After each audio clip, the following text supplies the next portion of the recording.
walay makapugong na ako kung may istorya ko diri kay ako ning katungod. Katungod na ako ni.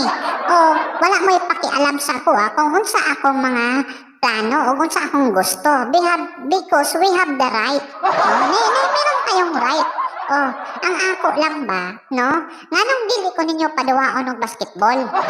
Ha? Di porket ning wala ko ng pabaksin, dili ko niyo paduwaon og basketball. Grabe naman mo. Dili naman na maayo inyong gibuhat. Oy, sa ako no? Dahil we have freedom because we are living in a democratic country and we have the right to refuse it. Ngayon, sabi niyo sa akin before na okay lang, no? Because we have freedom to choose. No? Na okay lang kung ano yung paniniwala mo sa vaccine, hindi ka na wala kaming katungod, wala kaming hadlang sa'yo because that is your right. Pero ngayon, naglalaro na ako, nag-practice na ako.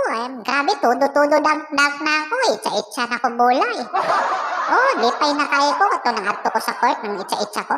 Pag humangipugan ko kay wala ko'y vaccine. Grabe naman, asa man atong freedom?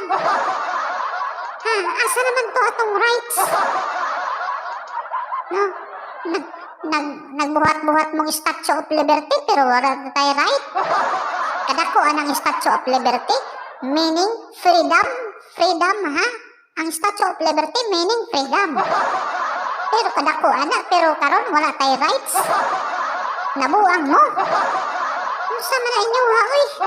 Dili na lang maayo inyo oy. Ako parte na kong practice, maayo na ko moduwa. Sikat kay ko sa tibok kalibutan, di ko paduan kay way vaccine. Ha? Nabuang na mo. Ayaw ko nga oy, dili ko ganahan wala na mga istorya ng anak kay na kay right, no? Kadako anang Statue of Liberty. Ha? Mga butat bungol mo.